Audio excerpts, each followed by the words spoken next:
Hello, one and all, and welcome to the 155th episode of the Voluntary Viewing podcast, recorded on September 6th, 2021, Labor Day.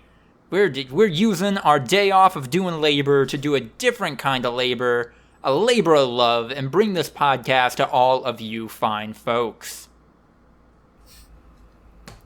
Hell yeah. My name is Lucas the Writer, and I am still recovering from Rick and Morty just coming after me specifically last night. I'm a guy now. That fucking sucks. You're a guy now? I'm a type of guy now. Oh, okay. I'm like, man, Rick and Morty reaffirming Lucas's gender roles. Nope. Shit. Just my status. Just my status is a cliche. I haven't seen it. Had a feeling. Andrew, there's going to be a moment where you're going to be like, wait, is this what they're giving Lucas shit about? Is this what he's upset about? And then like 8 minutes later, you'll be like, oh shit, nope, this is it. Lucas is on screen right now. It's fucked up. I have no idea what this means. I don't know if I should look forward to it or if I should be like deeply afraid. Well, the problem is that he might not be the only one that That's fair. was targeted. You know? He probably feels the most specifically targeted because of a follow-up line, Yeah. but in general, yeah, I think they're going in on the type of person that we all are starting a podcast and everything. So Yeah. I look forward to it. Good couple of episodes. It's a goodie. Great couple of episodes, even. Oh. yeah. Also on the podcast today, we have a man who is about to enter into another fantasy football gauntlet, Ryan Holtz. Hell yeah. PPR time, baby. Hey. Drafting 10th because I won that league too. Gotta draft late. Famaroonie. You think you'll end up with the same picks? There's a chance that Aaron Jones falls to me. But in PPR, I'd take Saquon over Nick Chubb every day. I don't know if this is interesting. This is like the top of the podcast. But in full PPR, Nick Chubb is going to be a little eh. So, yeah, no, I'm hoping, yeah, like Aaron Jones and, I don't know, maybe even Austin Eckler falls. Maybe, you know. Huh. I feel like Saquon's likely. And we'll see. We will see. Also on the podcast today, we have a man who will see us through the rest of this Labor Day weekend because he's been having a classical Labor Day weekend, going off the grid a little bit, being with family. Andrew Clark. I know I'm supposed to yes and here, just like James McAvoy, which we'll get into later. I'm gonna no but. Oh, bold. I didn't go off the grid. I went to like a family get together. Yeah. I went to the pool. I grilled some hot dogs and washed some cars. Yeah, like that's a typical Labor Day weekend. Whose car did you wash? My family's cars. Oh, My car, my mom's car, my dad's car. that was nice of you to help them out. Yeah, just visiting the parents. Okay. I didn't go off the grid. Don't make me sound cooler than I am. Wow. Trying to hype you up over here, and you're like, no, I don't deserve it. But you know, you're honest. That's fair. You're honest, you don't deserve it, you piece of shit. All right. Honest is not the same as telling the unabated truth that is 100% objective reality. This is Honesty, you can only tell your subjective view of something. That's what honesty is. This is a podcast. This isn't... Nobody's going to take us to podcast court for not giving a beat-by-beat factual representation of what our lives are like. Yeah, podcasts are like Instagram, right? Yeah. Kind of. Everybody who's listening to this, we're taking your data and doing nefarious stuff with it. Yeah. Shoving data into pillowcases and beating up people who refuse to pay us territorial dues so it doesn't show any bruises. That's what we do with your data. Does Anchor take data? I have no idea. I should have looked into that. Because they pay us per play, so I feel like they do take down some sort of data. Well, they're recording viewership numbers. You were talking about like geo. There was geolocation and demographic. Okay, that's true. Yeah, it does break. So yeah, I think they do. We are taking your data. We are Instagram. Holy shit. Hi, I'm Andrew Instagram. I'd be more afraid about it if I thought for even a split second that Anchor actually listens to these podcasts. Ooh, what if those class action lawsuits that are going against Facebook saying that they're a monopoly actually break it apart and the Supreme Court just gives us Instagram? Ew. Or one of the other parts of Facebook that no one wants. I mean, Facebook definitely sucks, but how are they a monopoly? What's the argument? A lot of the social media sites that you know of that are separate from Facebook are owned by Facebook. Twitter's owned by Facebook? Twitter's not owned by Facebook. TikTok's owned by Facebook? TikTok's not owned by Facebook. I think this is an open and shut case, unfortunately.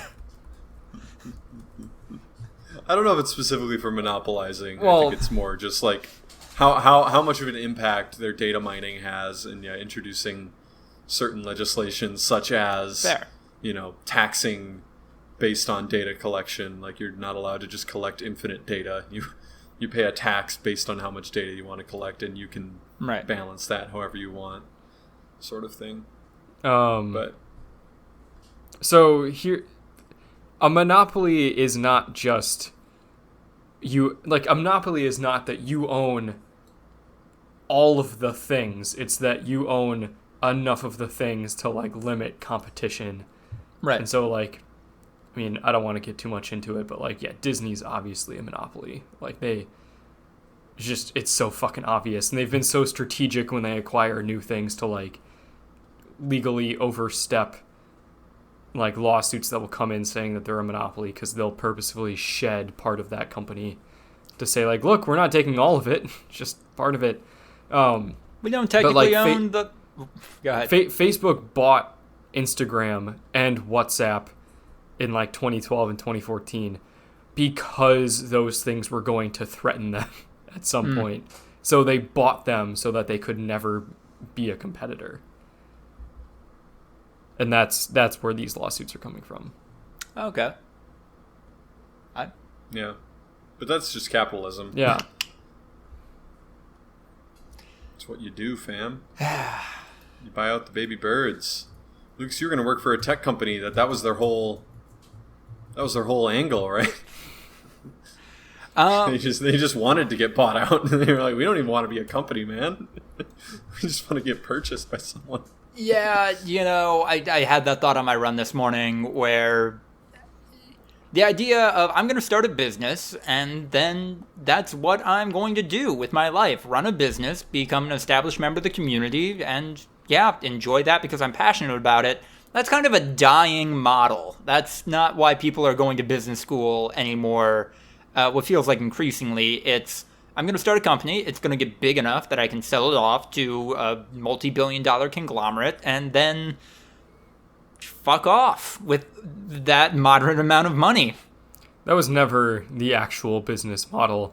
It was, sure, are there a couple of businesses that were started because someone was passionate about an idea? Sure. But, that's just the marketing that you get. I started insert shitty product that no one cares about because I believe everyone should have insert service that this product provides. And we care about insert kinds of customers that will buy that product. That's just how it works. It was a model. It's two different types. I would argue that like someone trying to fill a niche in their community and become like a pillar of support for like their group of people that they interact with on a daily basis wouldn't go to business school. Yeah. Because business school is where you go to learn how to like manipulate currency and like bend society to your will so you can like enrich yourself. Like starting your own small business in a like niche in your local community doesn't require complex macroeconomic theory. Like that's just I know a lot of people and they need this thing. They say I make really good baked goods and like I'll just download fucking QuickBooks and like Jim said that like he's struggling to rent out that space on the downtown strip, so he probably give it to me for a discount and I can just give it a shot. Or like I'm the son of a small bank and loan provider in my town, and all of these people need this land that's being bought out on the cheap by this giant bank owner. And I sent my best friend to the bank to cash, and he lost the money, and fuck, I want to kill myself, and this angel told me not to, and damn, everyone gave me all their money now to get me out of this bind. I don't think I get the reference. Oh no! Lucas. Every time a bell rings, an angel gets its wings. All of a sudden, that's what that movie's about. Yes, it was a metaphor. Wait, have you ever seen the movie? I don't think I've ever seen It's a Wonderful Life. No. Oh shit. Wow. Okay. Just a genuinely solid movie. Yeah, like I think it's overrated because like rose-tinted glasses, people are like, "Whoa, that was really good," and it was probably great for its time. But like, yeah, definitely like a worth watching movie. Okay, I'm sorry. Wild. Well, once it's in season, have you ever once said that Die Hard is the best Christmas movie ever made? Lucas? I mean, like, as said that an adult? Have you ever said it, Puri? I'm sure I quoted the Community, op-ed on Community saying it is when I was in high school. You shut your fucking mouth, you dirty liar. Wow. You say that shit all the time. If you're one of the people who thinks Die Hard is the greatest Christmas movie ever made and you haven't seen It's a Wonderful Life, we got beef. I don't even necessarily disagree, but like, you haven't seen like the fundamental, like basic Christmas movies. Anyone that's not like a shit poster pretty much says that It's a Wonderful Life is the best Christmas movie ever made. And everyone that is a shit poster says it's Die Hard, not because they actually think so, but because they think it's funny to say. What am I if I say Harold and Kumar 3 is the best Christmas movie ever made? I don't think you're allowed to say anything is the best. Yeah, if you haven't seen It's a Wonderful Life. If you haven't seen the inspiration of all Christmas movies ever. Yeah, I don't know. It's like when a movie invents a genre, you can't then proclaim something else is the best movie in the genre without having seen the thing that started it all. But okay, yeah. Came out 1946. Can't wait for some casual racism in there. I think there's just no minorities whatsoever. Isn't the bar owner... So that's casual? Isn't the bar owner like a Mexican? And it's like... Okay. There's very little minority representation, and I think that's how it holds up decently, is that they just kind of don't talk about it. 2 hours and 10 minutes. That's a pretty long runtime from a movie from that era, right? Yeah, it's chunky. Yeah, it's a full-length, complete narrative. That is more than just... I do say... Fucking Jim Stewart. There was something going on. And you were there. And you were there. You're doing Wizard of Oz now? It's James Stewart. Apparently, James Stewart in Wizard of Oz. That's the conclusion of It's a Wonderful Life. God damn it. Surprisingly little of that movie is him living out the life, or like seeing life if he was never born. I thought like before I'd seen the movie, I thought that was the entirety of the movie. No. It's like the last act only. Yeah, it's maybe half an act is the actual comparison of what everything's like without him. All right. Damn. All right. Getting some movie recommendations early on in episode 155. But now we're moving on to News of the Week. Nintendo accidentally leaks the character roster for the upcoming Smash clone Nickelodeon All-Star Brawl. Oopsie. Damn. Fucking shitting all over them. Who's making this game? What, like, game studio? Nickelodeon. They have a game studio? Nickelodeon All-Star Brawl. Come on, Wikipedia, hook me up. Hook me up, fam. Game Mill Entertainment is the publisher. I don't know if that's... Ludosity, Ludosity, Fair Play Labs, neither of which have Wikipedia pages. Looks like Ludosity is a mobile dev. Ooh. So that's good. And Fair Play Labs. Full list of Xbox games developed by Fair Play Labs. G.I. Joe, Operation Blackout, and now Nickelodeon All-Star Brawl. Damn, what a resume. So they're used to working with Joe, licensed Operation properties. Blackout. G.I. Joe Operation Blackout, not considered a great game. So that's not ideal. Indie database. Wait, no. No, I don't believe it. What? I don't believe it. That's not true. What isn't true? I need to confirm. Oh my god, dude. Have y'all ever heard of a certain indie title named Super Seducer? I have. Yes. That all the people made YouTube videos about because Uh-huh. it's super cringy pickup artist making a game about picking up women. And it's like live action and shit. Yeah, live action video. That's Fair Play Labs. Oh. Oh no. These people Fair Play made the Labs. Nickelodeon fighting game? They're making a Nick fucking fighting game. So the people whose previous video game experience was filming a dude who was just discount Russell Brand, like giving shitty pickup lines and then adding like a next button. They made the Nickelodeon fighting game. Yeah, Shit. and a mobile dev. Don't cut out the mobile dev. Oh boy. So like, okay, so a publisher in video games can mean a lot of different things. Growingly, it's just the people who finance a project, but holy shit, they couldn't have found anyone else for this. What?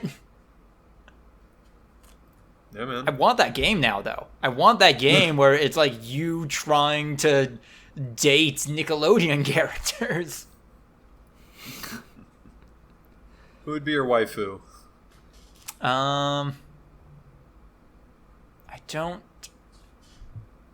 Man, who are Nickelodeon characters? Okay, well, so I know from this original news story, April O'Neil, she's in there. She's a Nickelodeon character now, apparently. Yeah. I like how There's they not have many- Michelangelo Yeah. and April O'Neil. Those are the two characters Those are from... the biggest people. Yeah. One they have of the four turtles and April O'Neil. I think they have Leonardo. Yeah, they have Leonardo. Oh, do they? I just Yeah. saw Michelangelo. Which, Okay, by so the way, two of the four turtles. okay, two of the best Ninja Turtles. Hold on. We're not doing this. We're not Oh, going to debate which Ninja Turtle is the best. Yeah, because you know you would be wrong going to bat for Raphael and Donatello. You're going to go to bat for the guy I don't who remember does which one's which. machines. I think Leonardo has the swords, right? Leonardo has the swords. His color Yes. is blue. Okay. Yeah. I don't remember which ones the other ones are. Okay. So I guess that means Leonardo's the best. If I don't remember the other ones. No. Damn right. Nigel Thornberry. That makes sense. Get Sure. the meme material. Mean material. They have both Ren all about. and Stimpy. Okay, well, who else are they getting from Ren and Stimpy? No, I'm just... Seems like 2 characters per property so far. They're getting so powdered toast, man. I don't know who that is. I don't either. I've Character never from seen Ren and Stimpy. Stimpy. I don't... The guy who originally made that show is a maniac. I don't know why they're continuing to surface this.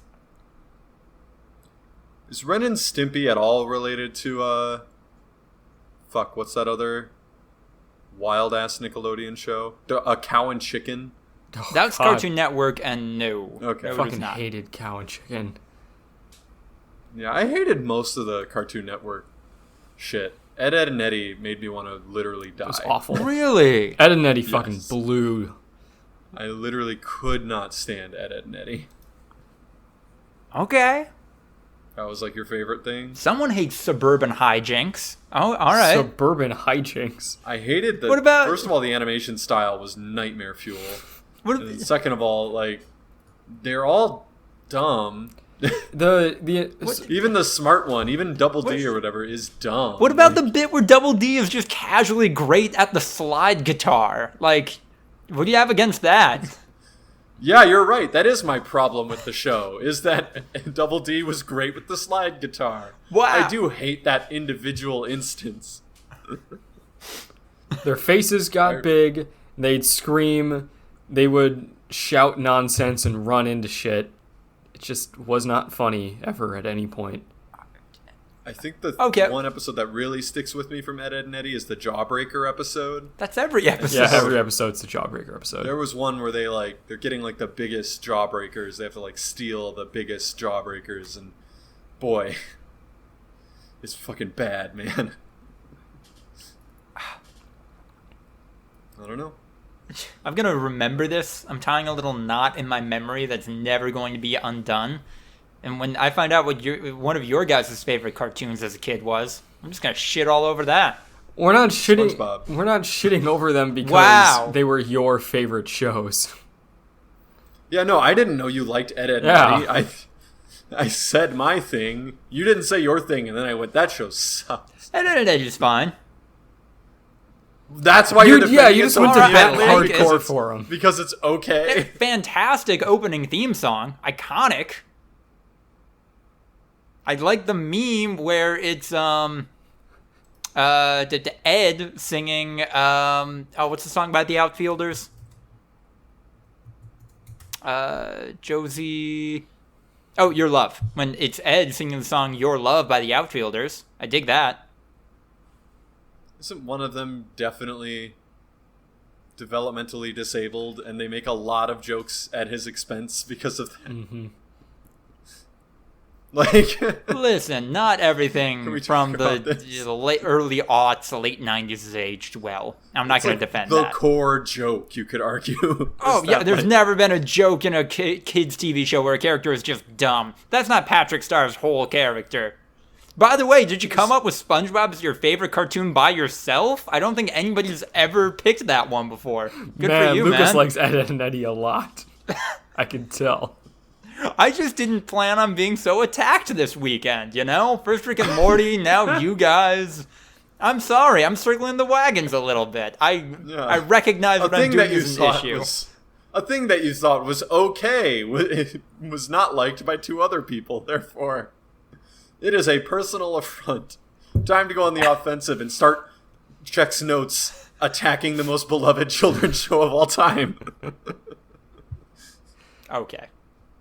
Sure, that's the most beloved children's show of all I think Okay, I think what there's is? an I wanna argument hear to what be you think made it there. is. Like SpongeBob. I want to hear what you think is the #1 children's show of all time. Fucking Paw Patrol. I've never Okay. seen. If you're it. gonna we're not argue talking about most early- beloved children's show, We're not talking about early childhood, because then sure, Mr. Rogers, Sesame Street, like actually, I talking will about go to bat for kids. Sesame Street. Yeah. Exactly, but they're in a different tier. Wow. That's for fucking early childhood. Yeah. Kids who haven't hit PBS shit kindergarten doesn't yet. really count. Yeah. No, we're talking kids. We're like people that aren't teenagers, but that aren't like fucking little larvae. The non-racist Looney Tunes episodes are pretty good. Again, I wouldn't even say Looney Tunes are meant for children or kids. Like, that's just a most cartoon. beloved children's show of all time, the non-racist Looney Tunes.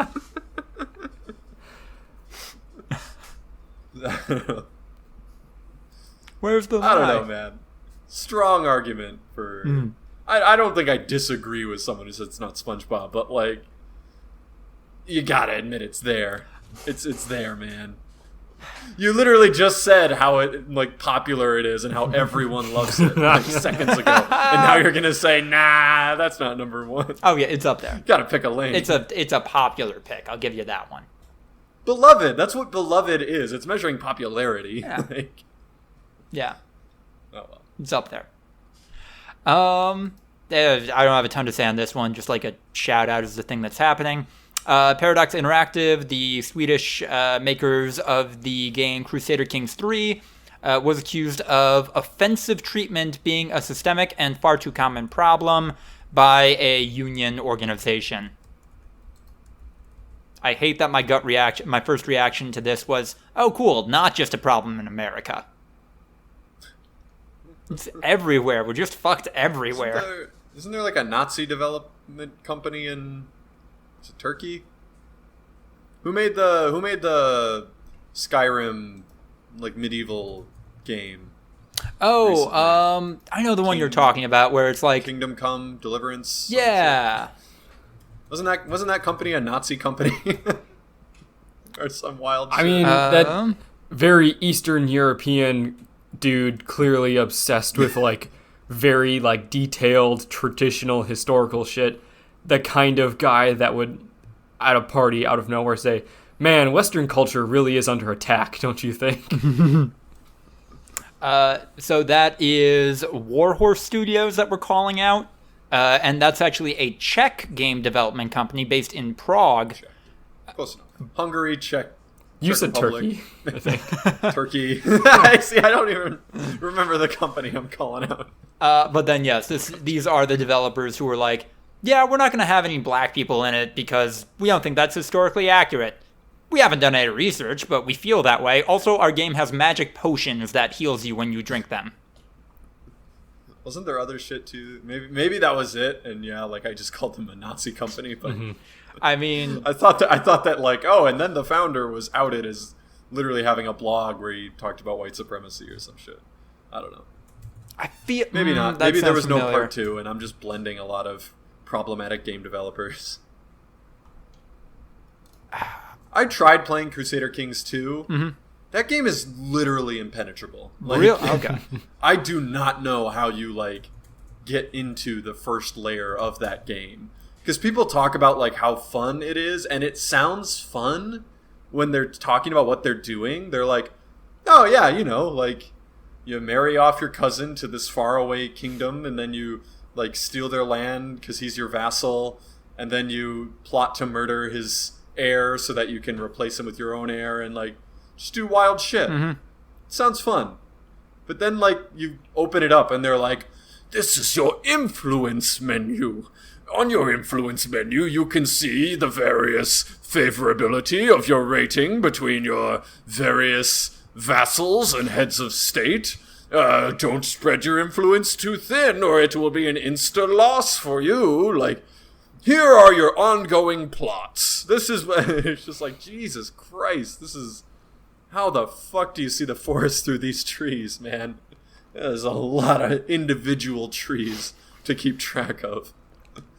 So, I don't know how people got into it. I like looked up a tutorial and they were like, this is tutorial for brand new beginners. So don't come at me if like you're saying this is for like dumb shit. The video was an hour and a half long. Like, and it was like the basics. And I was like, I'm not doing it. Like, no, I'm sorry. I don't, even if it is worth it. That sounds like it really was made by a fucking Nazi. No, different company. Wait. No. Well, this we is the can all company just we're talking let it about blend now. together. We had an offensive treatment. Paradox Interactive, not Warhorse Studios. Warhorse Studios, though, they haven't done anything about the rampant Nazism, racism in any of their forums to this day, from my understanding. So, yeah, probably in that political pool. Yeah. Czech Republic, not quite as on the up and up as Sweden. I'm willing to throw that one out there. Hot take alert. Speaking of hot takes, look like we might have one in the film section. Finally. Do you see this shit about James McAvoy? No. So there's a movie coming out called My Son about a man whose son is kidnapped. Uh-huh. And James McAvoy is the man whose son is kidnapped. He didn't get a script. Everyone else got one. And his script said, insert your own lines here. Because the director said he wanted to, convey a performance of, a man lost, not really knowing what to do. And so he told James McAvoy, if you want to do this movie, you don't have pre-written lines. You have to improv that shit. It's just not how it works. No. I don't buy it, you know? Yeah, I don't... You can't have multiple lines for a different character. Yeah, because he could say something completely, and then the other unrelated to person their just next responds line. with their original line. I don't know the details of this shit, but it was very funny. It for a day, that was the meme that I saw everywhere on Twitter. Guy, James McAvoy, your son has been kidnapped. James McAvoy, yes. Guy, and. I don't want to start any beef with anyone. I did enough of that on this podcast already. Does James McAvoy have the chops to improv his way through an entire movie as the lead? I mean, it sounds like a thing that not really anyone could do, but James McAvoy is an experienced actor with, he's a thespian. Yeah, he's classically trained. I don't know if he's, comparatively ill-prepared, you know? I mean, you hear stories about how in comedies it's Will Ferrell and, God, I'm terrible today. What's his name? Just kind of ham it up for 20 minutes, and then we get, enough to use a take on this one. John C. Reilly. There we go. But, that's a comedy, and that kind of works. But for a drama, this is weird. You're right, Ryan. I'm also suspect of this. He was trained at the Royal Conservatoire of Scotland. RCS, which I think I heard Auntie Donna talk about on one of their podcasts that I'm re-listening to. They're talking about RCS and how it's, the shit. So, yeah, I'm sure that's our Juilliard or whatever. Oh. It's the top tier one. Oh my god, I can't believe I forgot about this. This is how we should have introduced this. James McAvoy, star of the video game 12 Minutes. James McAvoy's in 12 Minutes? Yeah. Oh. What's 12 Minutes? 12 Minutes is a game that came out from the developer Annapurnum, pretty famous for doing more Outer House stuff and getting famous celebrities like James McAvoy, has been routinely criticized and just torn apart as being awful. You mean it's just not a good game, or the people that made it are bad? It is a bad video game. Oh, it okay. is...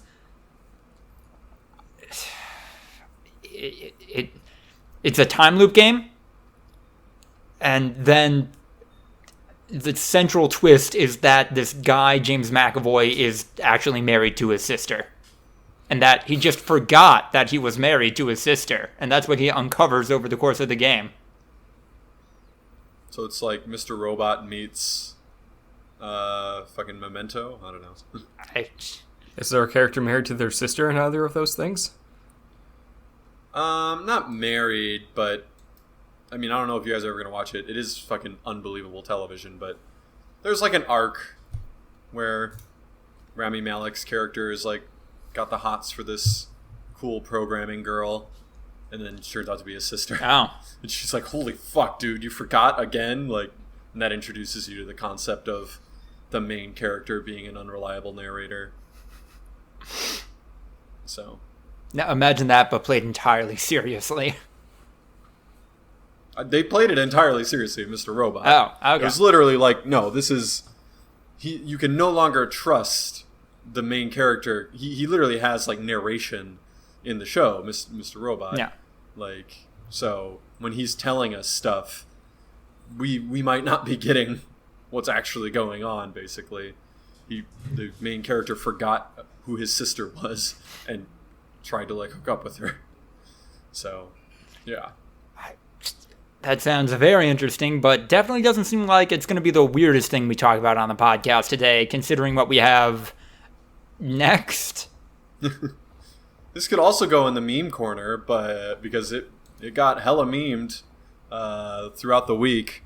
But yeah, let me spin you a tale. Me and Angel heading down to K-Town. Mm-hmm. We were gonna check out a Korean like mall, which was kind of interesting. It had a international food court. Grabbing some food. I got some bulgogi. She got some various like side dishes that she could all blend together for a meal. Look up at the TV and I'm like, oh, ESPN is showing high school football. That's interesting. Like, they don't do that all that often. Oh, it's IMG Academy. Wow. Okay. Yeah, of course. It's like arguably the biggest high school football team on the planet. They're literally just an athlete farm. All they do is bring in the top name recruits and then send them off to top ranked colleges. Who the fuck are they playing? Like, and you see the score was like 42-0 in the third quarter, and Angel's just like, well, who are they playing? And I'm like, apparently just some random no-name school who's getting their absolute like shit kicked in.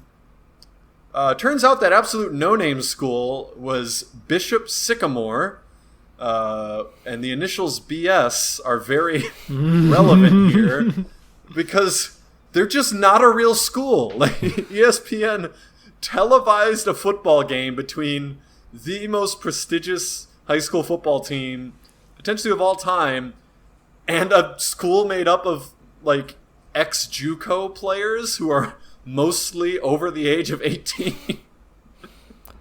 And that fake team just got absolutely fucking walloped. Like, just got beat the hell up on by, the best high school athletes on the planet, basically.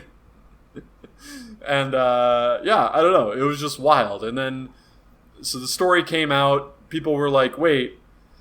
In the booth, the announcers kind of started talking about, like, you know what? I'll be honest. We don't know much about Bishop Sycamore. Like, their roster that they provided us with, we haven't really been able to verify a lot of their claims that they have multiple D1 like recruits on their team, and like it just seems like they're not here in the same league as IMG, and at a certain point it's going to be an issue of player safety. Like, the announcers were not happy during the game. Shit. And so after the game, Awful Announcing did an actual investigative piece into Bishop Sycamore, and this shit was wild, man. Basically, it's just a scam charter school that doesn't exist at all. They don't offer classes. Their website is mostly not constructed. Like, it's just, there's a little blurb about their football team. They tried to do a GoFundMe so that they could fund their like football program. They asked for $20K. They got like $200 and then it closed. Multiple players on the roster were on JUCO rosters in the junior college rosters, for people who don't know, in the last couple of years. So they're clearly at least 19 or 20 years old. Yeah. None of them were like elite level athletes. So did they join this scam school who said, we're gonna get you matched up with like against high school players, and then maybe you can pretend you're someone else and restart your like career path? I don't think anyone thought that far, There were definitely some people, like there's some sad stories in like Awful Announcing of just child abuse going on, like how they would recruit players that were like borderline, like trying to make a name for themselves. Like they weren't there yet. They definitely weren't like high name recruits, so they were kind of vulnerable to like we're going to take your game to the next level. We're a boarding school in Ohio. Come out here.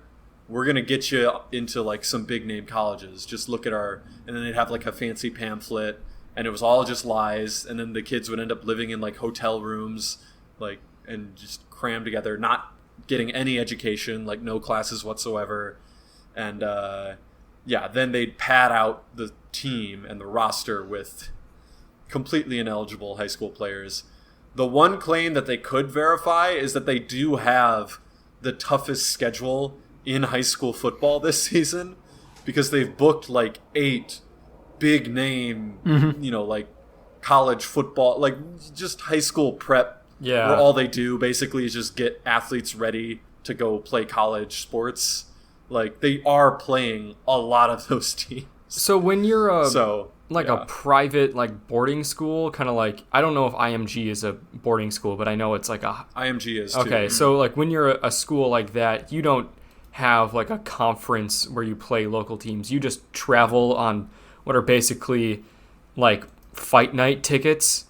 Like you're basically like a college team in high school. But so like you're traveling, someone's organizing your game like it's a goddamn boxing match.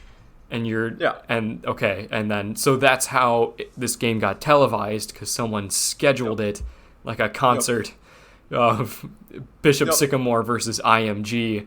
Place your bets here, and then Jesus fucking Christ. And then IMG was just so clearly in a different league.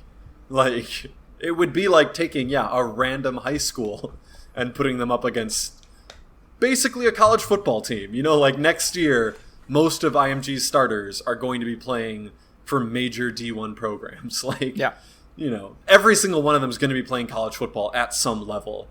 Like, they're unbelievably dominant, and most of them are going to be playing for big name programs. So yeah, it's not even fair. ESPN passed the buck on to a marketing firm who picks the games. And then the marketing firm passed the buck onto like a packaging group that puts together these games, like you said, kind of like a pay-per-view ticket, like and that pay-per-view ticket was the one that was like trying to defend it and be like, no, Bishop Sycamore was the one to answer the call. Like all these other programs were offered the opportunity to play IMG and they all said no. And Bishop Sycamore, you got to say something for their heart and grit and determination, and just didn't apparently do any research into the fact that they're just a fake school.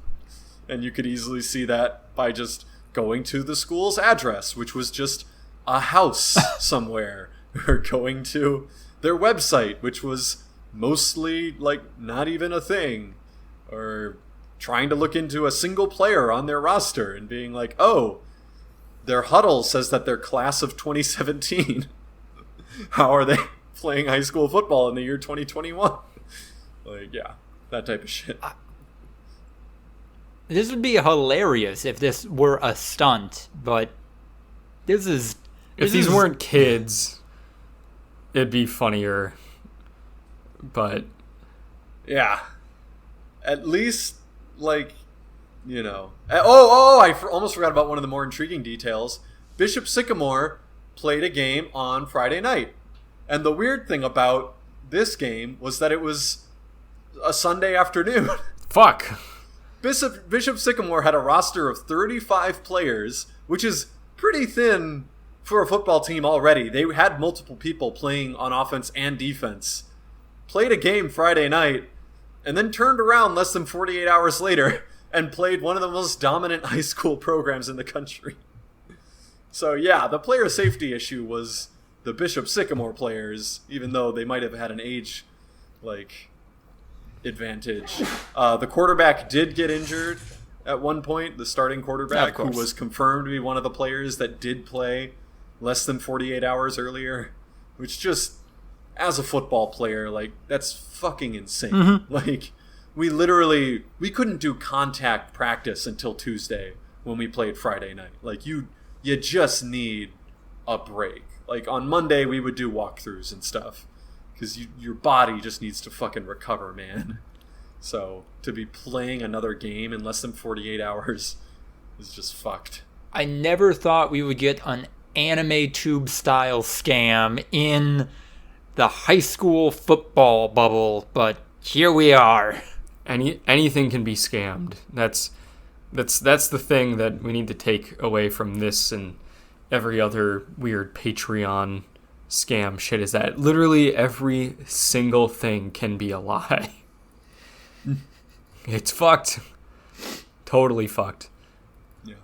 This paragraph, I spoke with Paragon, that's the marketing firm that like books the packages that are already put together by a different firm and then sells those to ESPN.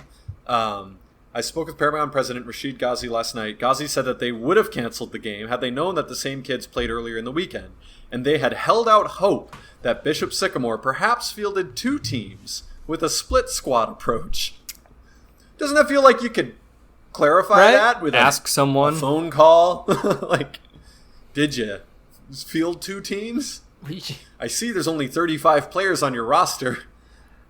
We don't know that you can field 2 teams if you've only got 35. We had hoped this thing that was easily resolvable with a phone call proved to be true. We didn't investigate, but yeah, we hoped.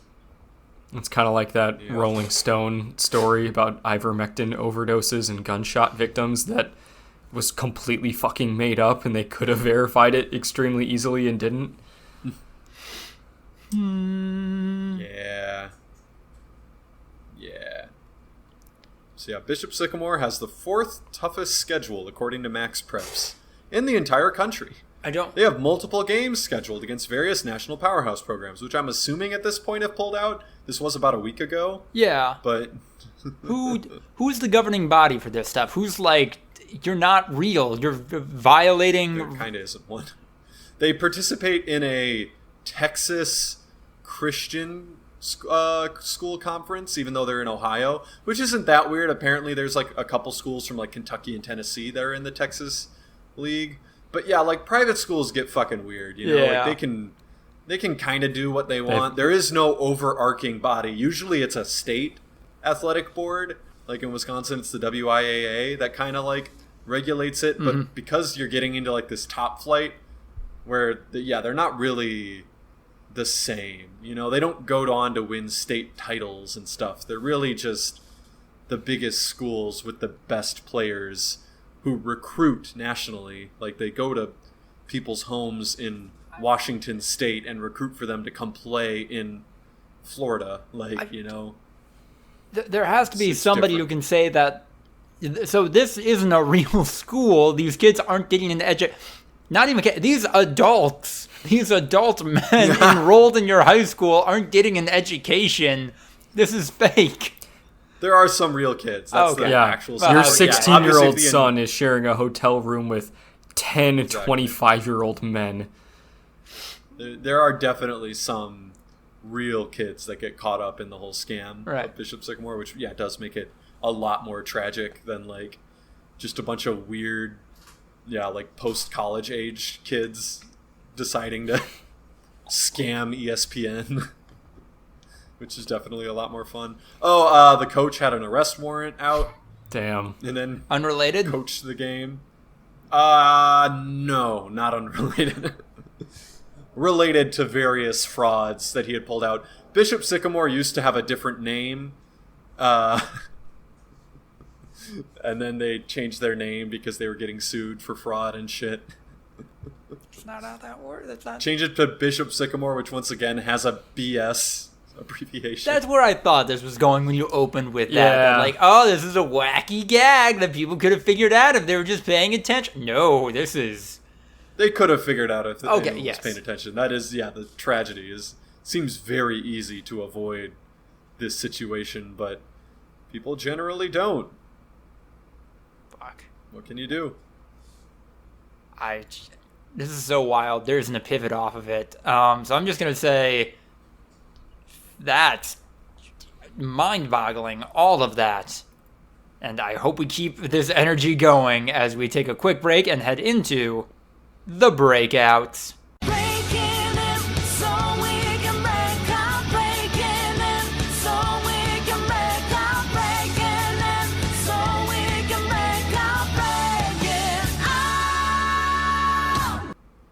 Andrew, you have seen The Green Knight. I have. How was it? It was okay. It was okay.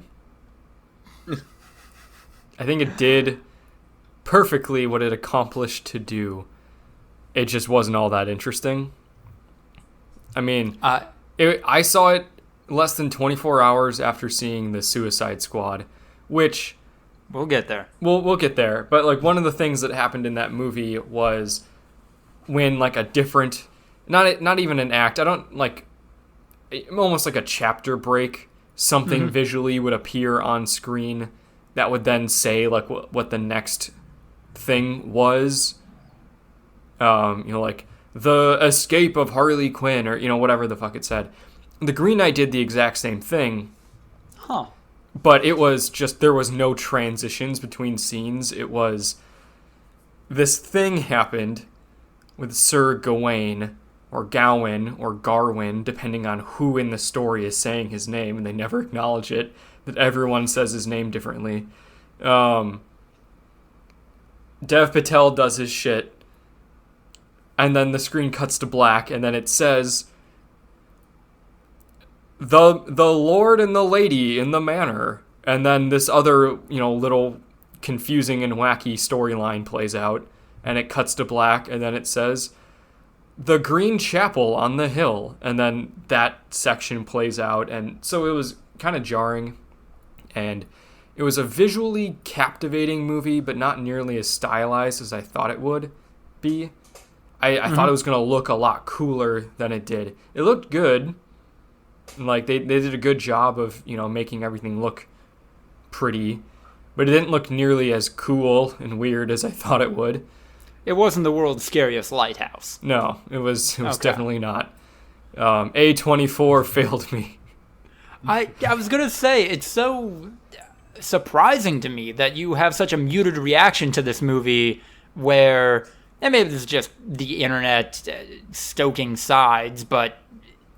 everyone seems to either love or hate this movie. Yeah, which dead center is something that I found kind of striking because it's an interesting concept with a really good performance and cast, and it's unique because it is really trying to bring this sort of disjointed Arthurian legend to the screen, and I think it does exactly that. But it's not something that really plays out very well on screen because it's not a narrative. Yeah. There's very little of a narrative going on. What is that premise? What's going on in this film? So Dev Patel plays Gawain, who is one of the knights of King Arthur's Round Table, and he's also his nephew. He's actually not a knight yet in the story, and he's trying to basically finish this quest so that he can become a knight. But he's hanging out with King Arthur, and this big, giant-ass tree man knight person comes in, and he says, "Merry Christmas, motherfuckers! I'm the Green Knight." He does, it's not played out like that, but he says, "Look at this giant-ass axe I got. If you land a blow against me in a sword fight, you can get my axe. But then in a year, you have to find me and let me land the same blow against you." And Dev Patel says, "I'll do it." And he gets up and he cuts his fucking head off. And then the Green Knight picks his head up, says, "I'll see you in a year. Peace out. Bring me my axe." Rides away on his horse holding his head. And then Dev Patel, a year later, is like, "Shit, guess I gotta go do the honorable thing and get my head chopped off." Well, if it isn't the consequences of my own actions, here we go. Yeah. And then he does some shit. He gets robbed. He finds some giants. None of those things matter. Finds a ghost who asks him to get her head out of a river. Does it? Doesn't matter. Finds finds a fox that talks to him. Doesn't matter. Finds Joel Edgerton in a castle, who becomes his best friend, and is like, man, I'm going to go out and do a bunch of good things for you. I'm going to hunt you some deer. I'm going to get you a pelt. Don't fuck my wife. Don't fuck my wife. And then, I see where this is going. And then his wife's like, you want to fuck me? He's like, no, that would be really bad. And then he notices that she has this magic belt that if he wears the belt, he won't get hurt. And then she's like, if you fuck me, I'll give you the belt. He's like, man, I really want that magic belt so I don't get my head cut off. And then he comes on the belt. She makes him come on the belt. And then he leaves like, man, this was bad. This is a really bad idea. And he runs away. And then the Lord catches up to him in the woods. He's like, hey, anything weird happen back there? He's like, no. He's like, you're lying to me. Don't worry about it. And then he goes to the Green Knight, finds him. He's going to cut his head off. He's like, I can't. I'm too scared. And he runs away. And then there's the next 10 minutes played out, and it's very obvious what's happening here. The next 10 minutes play out of it's Dev Patel living out his life in shame, basically, because he lied and tells people that he, completed his quest, but he didn't. He becomes the king. He leads the nation into war. He leaves his girlfriend behind. His son dies. He marries this princess. The kingdom rises up and overthrows him, and the entire time he refused to take off this green belt, and then he finally does, and his head falls off. And the idea was that because he wore the belt, it protected his head from falling off, and then it cuts back, and he's with the Green Knight, and he realizes that his life would not be worth living in dishonor, and he removes the belt and says, now you can go. And the Green Knight says, thanks for being honest. You're a knight now. Off with your head. That's how the movie ends. The Green Knight says, off with your head. Like, that's it. I don't think that's how the story ends, not. if I remember It's not. right. Oh. Okay, I was going to say, I don't think that's how it ends In the original story, which I have. I think I still have that book in my if I didn't give it away. In the original story, he wears the belt. The Green Knight tries to cut off his head, and it just leaves like a scratch. And then he says, I'm sorry, I was dishonest. I have this magic belt that prevents me from being killed. And he takes it off, and the Green Knight goes, haha, thank you for being honest. You have to wear that green sash as like your shame for lying and to let people know that lying's bad. He says, okay. And then everyone forgives him because they're like, you told us the truth. We'll all wear green belts to show how good being honest is. And also the Green Knight was the Lord whose wife he fucked. In disguise. Yeah, the whole time. Did he not think And the wife he fucked wasn't she Morgan Le Fay or whatever, the Merlin's accomplice? It's in the movie they mess around with a couple of things because like Gawain is not King Arthur's nephew in the original, but in the movie Morgana, who is like the antithesis to Arthur and Merlin, like this witch, this pagan witch, is Gawain's mother and King Arthur's sister, and it's the battle going on between their different beliefs. That's the shit that's being symbolized there. Whereas in the original story, Morgana was just the bad guy in a lot of the different stories. I think she was actually King Arthur's sister in the original stories as well, but yeah, I'm looking at the Wikipedia now. It says that she was Arthur's stepsister. Yeah. that? There you go. That's gonna be a porn if it hasn't already. You just heard the term stepsister. Yeah, unfortunately. None of the rest of that had anything to do with porn. Did he not think the Green Knight was magic? Did he not buy the whole? In a year, I'll do whatever you do to me. That was he was obviously magic because there was a whole scene where he before he spoke, because he can speak, he handed a letter to the queen, King Arthur's wife, and then everything turned green, and she spoke with this super deep demonic voice as the Green Knight was speaking through her. And that's where, he laid out the terms of this game of like whether you and what he phrases it as, be it a scratch on the arm or a cut of the throat, you have to let me return this blow to you. And then why not just do that? Yeah, exactly. I'm like, oh, Dev Patel should just like poke this dude in the arm, but the Green Knight gets down on his knees and presents his neck, and Dev Patel's like, fine, fuck you, and cuts off his head. Like an idiot. Like a total fucking moron. What could go wrong?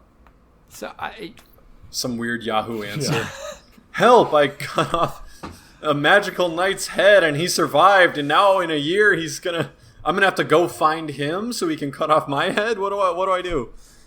Number one answer, fuck me and take this belt. You'll be good.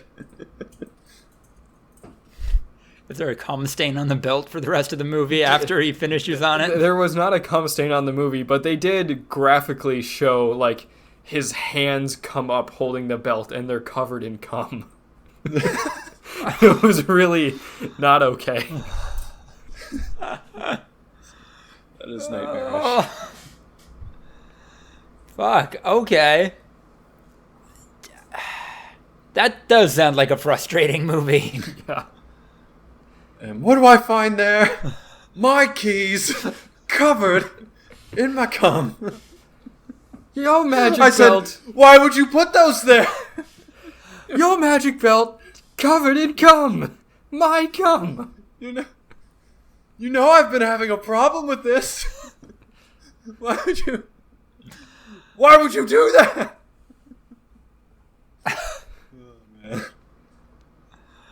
Oh, man. I beat No More Heroes 3, which is a game maybe on par with the Green Knight's weirdness, except I actually enjoyed it and was down for all of it. Some of the highlights of the stuff I enjoyed include the game straight up does the thing from Beer Fest where after the character Landfill dies, his brother, who's played by the same actor in a cowboy hat, shows up and is like, I'd be honored to join your beer drinking team, and hey, you guys could call me Landfill if you're okay with it. Like, that was a fucking great moment. I don't remember much from Beer Fest, but that is the moment that I will always remember. Yeah, that's in this game. It's a unique resurrection method. Every major character in this game is over 30 and are pretty much who I want to be when I grow up.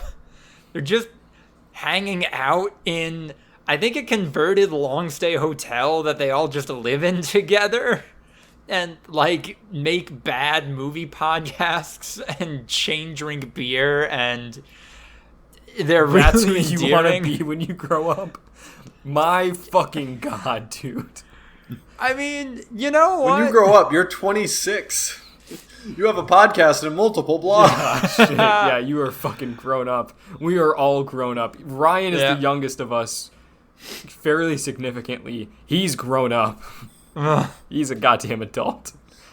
We're fucked. Yeah. That's who I want to be in my 30s, just living my best life like these dudes are. It doesn't sound that sounds fucking sad as shit. It sounds like it's intentionally sad as shit. They're dirtbags, but they're happy. I don't know if you're taking away from this, but you should. A character starts a cult because he saw the first Thor movie. The movie fucking sucked. Dude, Thor 1 is so trash. So is Captain America 1, but fair, like, but so Captain America of 1 all the is Marvel not movies? a good movie. Thor 1 is not a good movie, and it's fucking boring. Thor 2 is worse. Thor 2 is just an atrocious. I've never seen awful. Thor 2. It's one of the worst movies I've ever fucking seen. And Thor is bad. Wow. Thor is a bad movie. Thor 2 is one of the worst movies I've ever seen. Jesus. I don't know if you've seen enough movies. I'm sure I Thor haven't, 2 but is one of the the relatively shorter catalog of movies I've seen, Thor 2 is in the top 5 bad. You've never seen God's Not Dead. Oh, bad movie. We can do it for Halloween this year. We gotta do it. Fuck yeah. We gotta do it. It'll be great. Um, Why Thor specifically? So, as he described it, it's like, yeah, man, I saw a movie about a god who's super yoked and has this badass hammer, and that's made me really religious. Yeah. That's it. That's it? Yeah. Why not? A character kills themselves because they lose a game of musical chairs.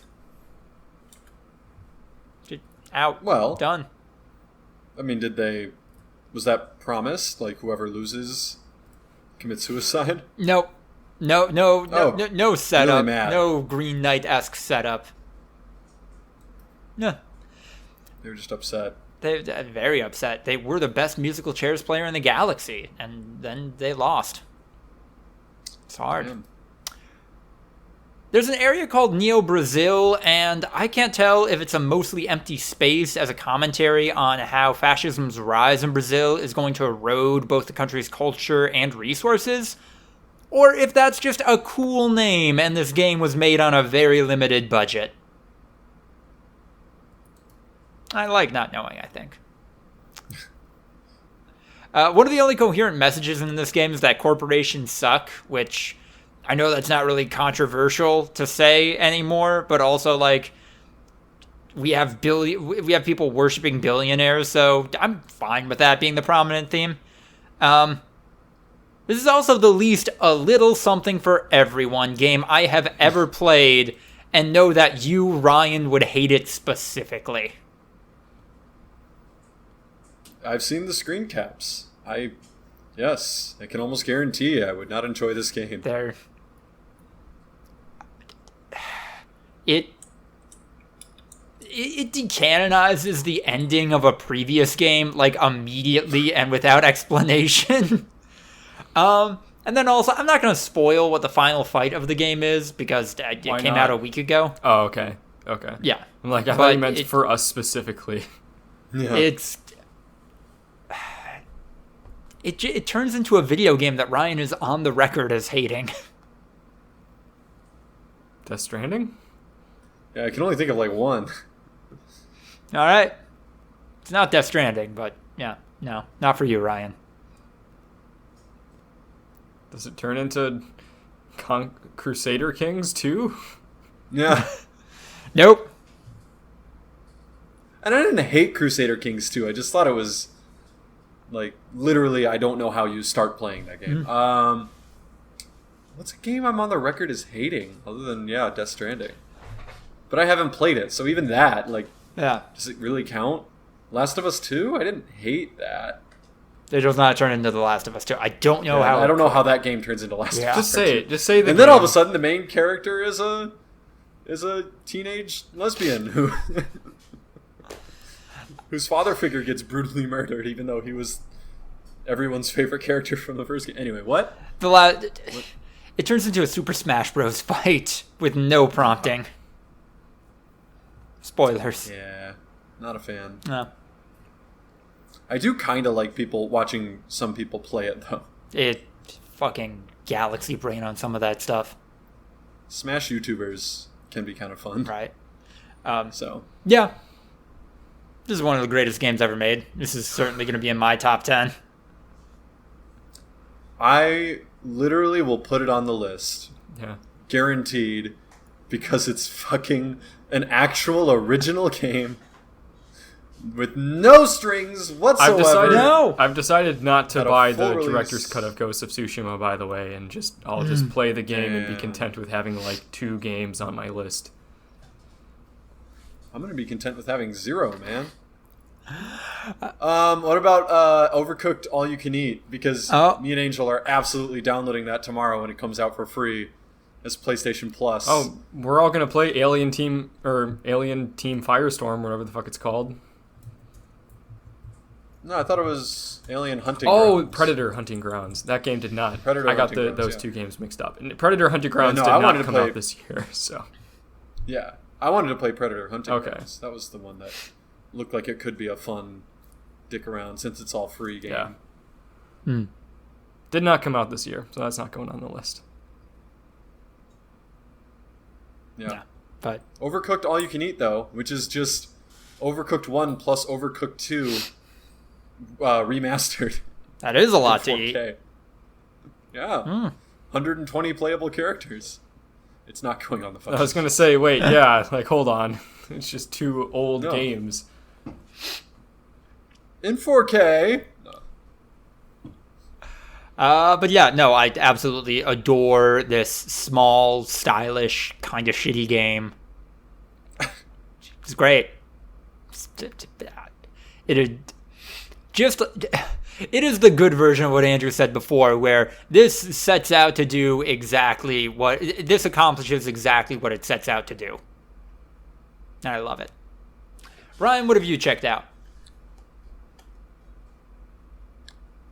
Still watching Evil, Ooh.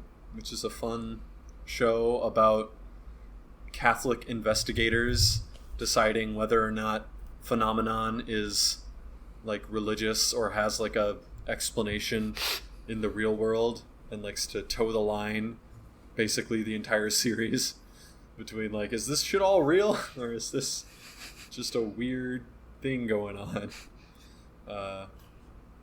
It's been kind of fun. In the most recent episode, the main character's husband arrives home after being gone for months, and she gags him with gags that she got at a monastery because they had to wear them while they were sleeping so that they didn't accidentally make a noise because it was a silent monastery. She gags him with one of those gags and then puts a rat mask on him and then puts a tiger mask on herself, and then they just fuck. Yeah, it's pretty wild. Fucking rad. Good for them. I mean, they're both Just consenting, going right? for it. Yes. I don't think the husband signed up for all the shit going on. It escalated quickly. You know what? This scene probably should have been planned out a little more between the two of them, but, Okay. You know what? Good for them. Good for them trying some new stuff. And it's kind of like a sign of her potentially being a demon. So, A guy bagged a demon. Good for him. no, the main character is the woman. Oh.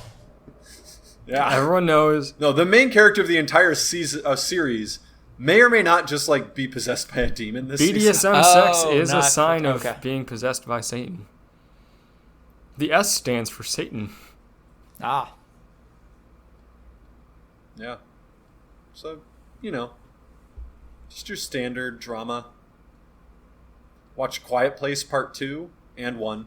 Oh, how Weird to say, just 2. how does the first one stand the test of time, and does the second one live up to that?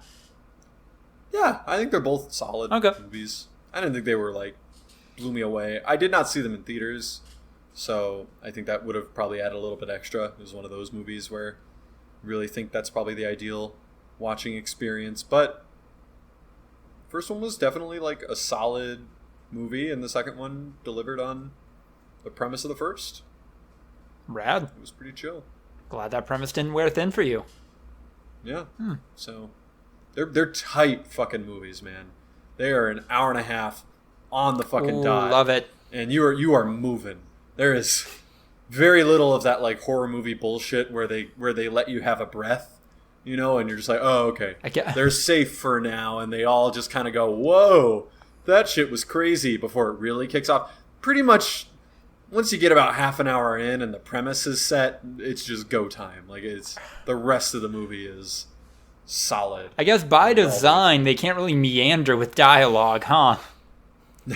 Nah, the second movie they definitely deviated a little bit. Oh. There was a blast furnace at like a mill or something that they could like lock themselves inside of, and they could have just full volume conversations. And then even when they got out of the furnace, they were still buried underneath quote unquote 3 feet of concrete. So unless the creatures were like right above them, they wouldn't be able to hear them. or whatever. So then they would still have like whisper combos. But yeah, they got away with a lot more dialogue in this one than the last one. Okay. But it kind of necessitated, because the plot was a little bit more like high-arcing than just a family desperately trying to survive these horrifying monsters that, if they hear you, will kill you. It's now like a family desperately trying to survive after the events of the first movie leave them distraught, and then they go to try to save everyone in the area by broadcasting a frequency throughout a radio tower to, blind the monsters, basically. Oh, so the monster... Okay. Yeah. They weaponize sound they, against the they monster. go like that Okay. next Yeah. level. Yeah. And there's going to be a part 3, so I'm assuming part 3 is going to be even more like they start taking back territory by systematically slaughtering these monsters and expanding the reach of It's their like the broadcast difference so that between they can... Alien and Aliens. Yeah. The shit.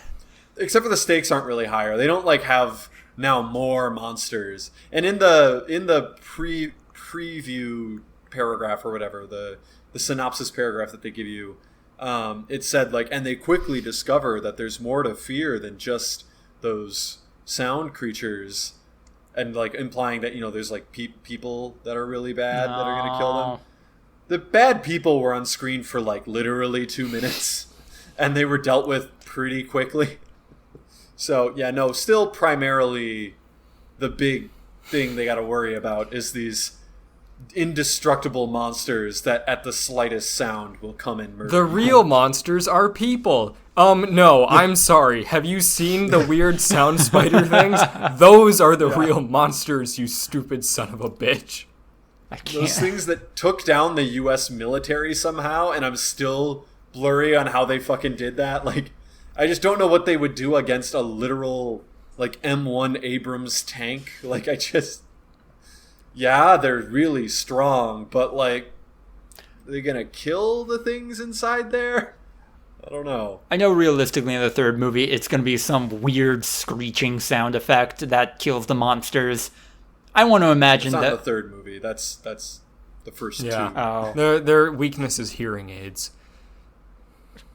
I want to imagine a world where people are just running around playing the first 5 seconds of the Undertale meme song, and then these things are just dying. It's basically what it is, but yeah, not the Undertale theme song. Just a jerry-rigged hearing aid that doesn't work. Oh. That somehow just happened to have the exact right frequency to make their heads just go all fucky, and then you can shoot them like a watermelon. I'd call shenanigans if we didn't just happen upon penicillin or similar stuff happening in the course of human history. Yeah. Or the aliens in Signs being allergic to water. Just normal water. Like, they didn't even bother to say, like, ooh, yeah, he liked to gargle with salt water, and so it's salt water that's been... No, just any water, and they're just fucking dunzo. Like, it's game over for them. I read something that John Krasinski said about, like, someone asked him, like, oh, what are these creatures? Like, where do they come from? He's like, well, they're from a planet without a sun. So they don't see, so they evolved to have no eyes. And also gravity's really high, so that's why they're strong and their bones are dense and they're fucking just kicking the shit out of things. How'd they get to Earth? Meteorite. Wait, like, did they, like, hop on a meteorite and from their planet as it came by? The meteorite skewed off their planet. And just scraped just them perfectly. Yeah, scraped up a few of them, and then somehow they don't need air, so they just flew through space for a while, like Millions fucking of making years, more yeah. monsters. Yeah, and then they just crashed into Earth. You're gonna have to It watch. just like skipped off right at the perfect angle. You're gonna have to watch the third movie to find out, Seacrest. No, they show you what happened. Yeah, in the second movie, they all came via meteorite. That's what we know. But it's not just one meteorite. It's for sure like multiple meteorites. Oh my god. So, Or maybe the meteorite split up and it was a comet or something that split up. I don't know what makes a meteorite versus a meteor versus a comet. I used to know at one point. Lost Comets all are that. mostly like ice and nitrogen, so as they fly through space, it evaporates and burns off, leaving a trail. And meteorites are just rock. And meteors are just big meteorites. I forget which one's bigger and which one's smaller. I feel like meteor has to be bigger than meteorite. I thought it was whether or not it had hit anything that was the difference. Maybe I'm misremembering Magic School Bus. I mean, I feel like the "ite" ending insinuates that it's like a broken up version of a meteors are really tiny. Meteors break up in an atmosphere. Meteorites hit. What's an asteroid then? A video game?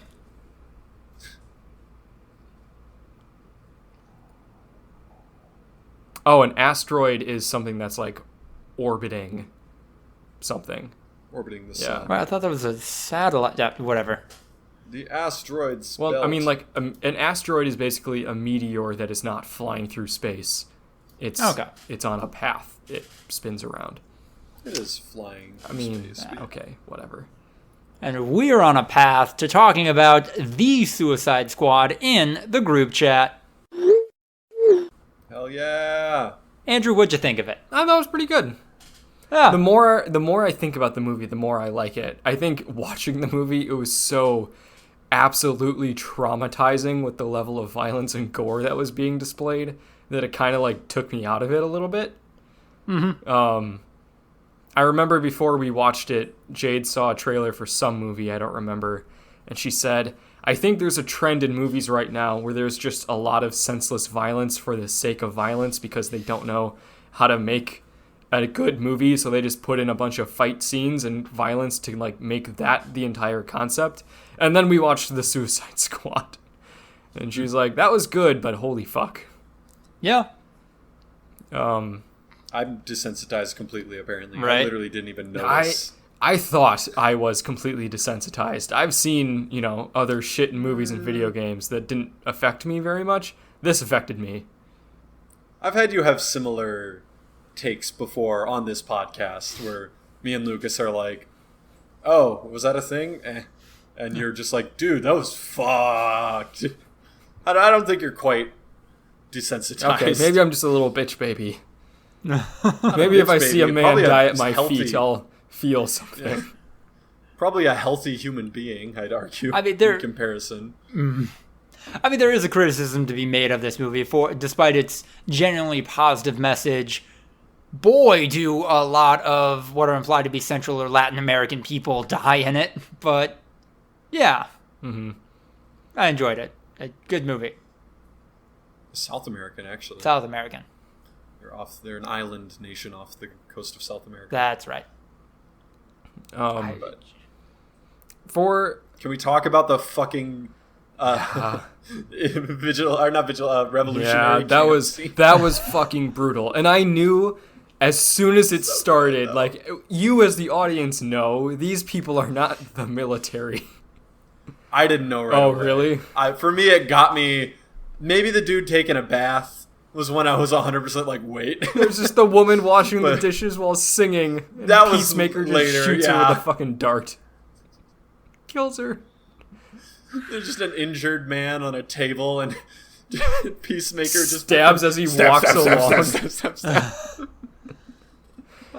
And they're competing. They're competing to see who can murder these innocent people cooler in cool ways. And even fucking... Nobody likes a show off. They do if you're showing off cool shit. Fuck, that's true. Fuck, that's true. Yeah, you can't even help himself. It's totally right. Oh, God. The introduction of Peacemaker as the exact same thing. Are you having a laugh? Oh god, what's his name? Not Killshot. Is it Killshot? What's his name? What? Not Deathstroke. Bloodsport? Bloodsport, yeah. Bloodsport. There you go. It's been a minute. Idris Elba. Yeah, no, this movie, like, I think this is a win that DC has over the MCU right now. They're playing it fast and loose with comic book tropes and kind of making fun of it, and I love that. I love that they're just acknowledging, so a lot of bad guys in these stories are just strong dudes with guns. We're going to lean into that. Mm-hmm. Literally, because Bloodsport only came in because Deadshot didn't want to be in the movie anymore. Refused to be in it. Yeah, so they just got a different contract killer gun guy, and then hired another contract killer gun guy. Oh man, how are we ever going to replace dude with gun? I guess with other dude with gun. Wait, I'm sensing a trend here. Andrew, did we spoil Weasel for you, or did you see that online beforehand, or was that fresh? What? That... Oh, he was, the character of Weasel? Yes. That horrifying Yeah, no, monster. that was in the trailers. Really? All of the characters that die trailers. in the first... Spoiler alert. That die in the first 10 minutes of the movie are in the trailers as their own characters. And my thought going into the movie was... I thought it was going to be a 2-hour-long movie where every 5 to 10 minutes another one of them dies, because there were so many characters in the trailers, and I thought it would be just, oh, there goes another one fucking died, and then at the end there'd be 3 or 4 people left, which is what happened. Yeah.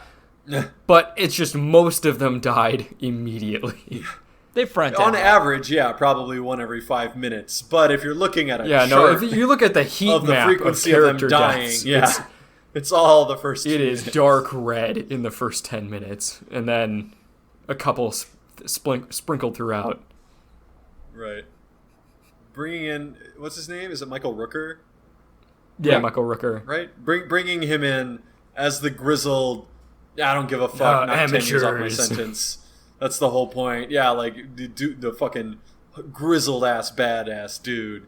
And then just having him fucking panic and abandon mission immediately. You thought he was gonna be the survivor, and nah. I mean, he's fuck this. Yeah. How would you respond if you watched a man's arms detached from his body get riddled with bullets, and then he's still feeling it? That's Nathan Fillion. Oh, also... They got fucking Nathan Fillion to be an arms detached He apparently survived. Yeah. Oh, James, I missed that. James Gunn said, in a watch party thing, he survived.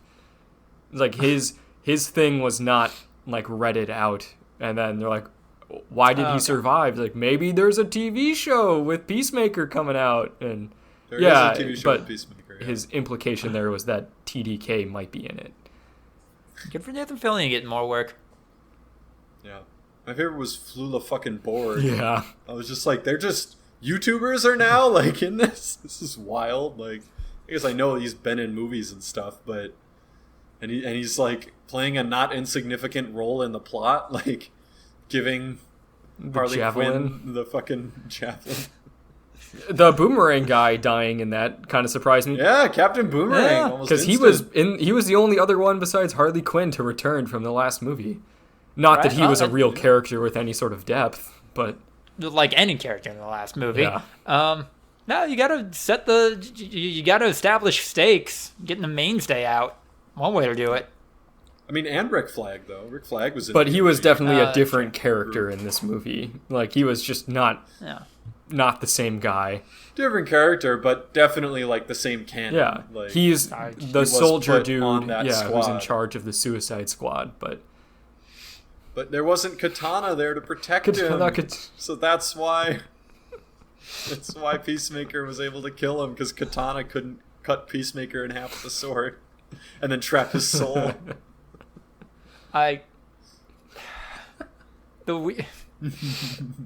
Weasel drowning got me. Yeah. Like that. No one check if the weasel could swim. The weasel is dead. I repeat, the weasel's dead. Fuck.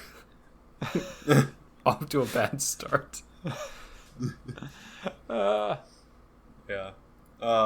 Shout out to my boy Milton. Yeah. Who I don't know if everyone was like me, but I just when he entered into exactly what is it called? Savangard, whatever the building was Judenheim. with them. I was like, wait, what's he still? The bus driver guy? Why is he The still dude with who was them? visibly shaken by everything going on. He just walking with the other superheroes up to the thing. Like, why the fuck is he there? And also, yeah, I don't think they No one ever said his acknowledges name. it. Oh, no, wait, they did say Milton. Yeah. They say Milton, and then there's the whole bit with Like, Milton. Milton's God, dead! Who? Milton was still with Milton? them. Milton's been here the whole time. Why the fuck was Milton Wait, who here? is Milton? He's been Who is helping. Milton? Milton! He's been with us the whole time. Pretty sure I would have remembered a guy named Milton. That's not a very common name. Oh, that Milton. Oh, Shit. no, Milton. Fucking Nanue and his new friends who then just instantly turn on him. He's like, new dumb friends. God, King Shark was, honestly, he was so fucking good. And he's just like, I'll wear a disguise. Well, how would you disguise? Fake mustache. Just so good. Sitting in the truck, crying because he's so sad. because he's all alone and they're having a good Fucking time. brutal. He's like, I'm a fucking shark person. I can't go anywhere. Oh, no. Oh. I feel like that's got to be a reference to Killer Croc or whatever, right? Where they're just like, and then there's just this awful humanoid creature that no one would ever interact with because what the fuck? King Shark's been getting a lot of mileage in the DC Extended Universe as of late, and I'm down for it. Go get that man doing his best, going out like an OG, and honestly, probably for the best. Yeah. Nah, he was totally. Yeah, I know peaked. that was the happiest he's ever been in his whole life. He peaked. He's never gonna get back to that point. It is actually fitting that he gets instantly murdered right after. Going out on the court, you know. Mm-hmm. A lot of people are like, man, people that kill themselves, like they're missing out on all these future good things that could happen to them. And he doesn't have anything. No. Nothing good is ever going to happen to him after this moment. That was the only time that he could die. That's your fucking mom! Oh, God. Oh, dude, I got pretty close to tearing up when Ratcatcher 2, when they actually got into her backstory Right. with Taika Waititi. I was surprised Yeah, good at cameo. how easily they were able to dive in there. I was just like, oh, it's a stupid action movie that I'm having a lot of fun watching. I was able to be like, fuck, man. It's absolutely brutal when you know about her, what happened with her dad and, their relationship and everything. Addiction sucks. And just, the rat constantly trying to reach out to Bloodsport. Just being a really nice rat. I'm really glad the DCEU could do this before the MCU introduces Squirrel Girl and does the same thing.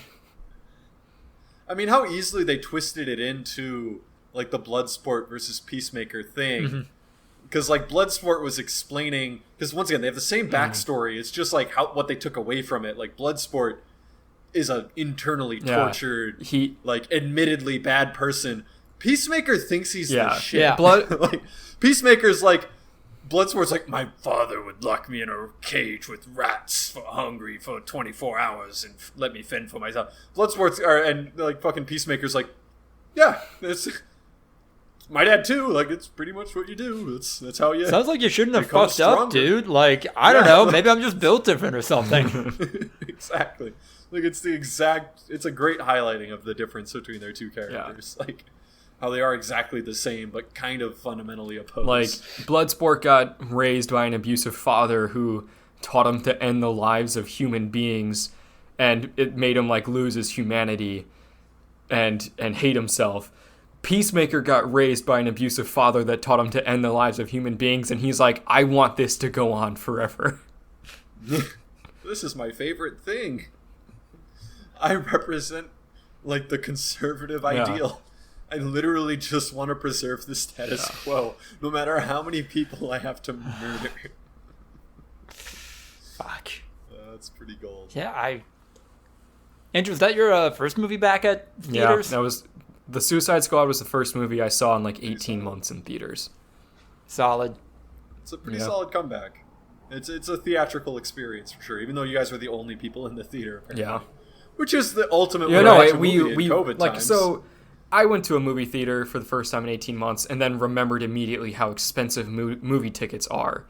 But then, yeah, why was it $15? You guys weren't even at night. no, right? it was at night. It was like midday? 5:30. Oh. During the weekday yeah. though, right? Oh shit.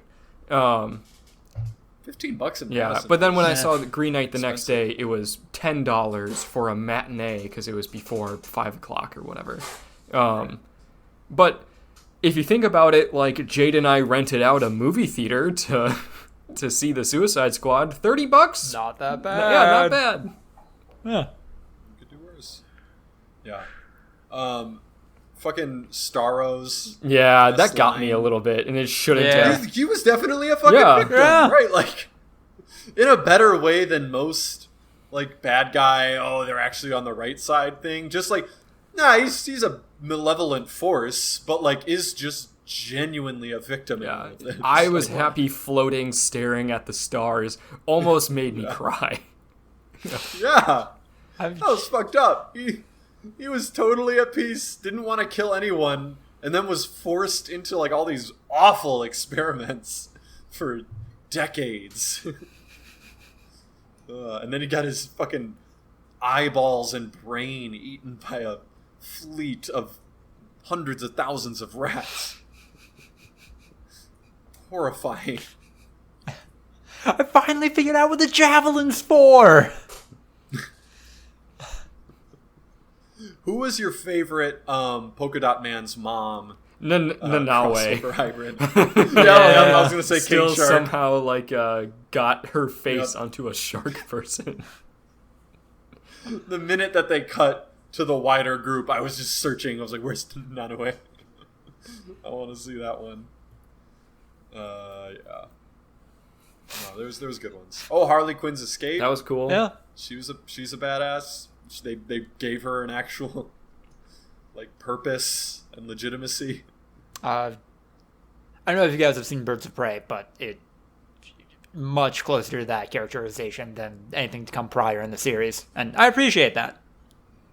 Yeah, that's fair. It's not just a Halloween costume anymore. Dig it. Well, it's just be. Yeah, That's but she's not just a Halloween costume. Nah. All right. I think that's going to do it for episode 155 of the Voluntary Viewing podcast, which will either be titled That's Just Capitalism or Nickelodeon Super Seducer. I think we know what Okay. it has to be. Second one's getting some chuckles. Here we go. Thank you all so much for listening. If you like what you heard, like, comment, subscribe, etc. Check us out on Instagram, YouTube, and TikTok, where we got some brand spanking new highlight clips. ActBlue link in the description down below if you want to help a collection of great progressive causes. You can support us on Patreon and join the likes of the terrific Tiffany Cole, Sucky Badger, and sensual Richard Nixon, or support us directly through the Anchor podcast platform.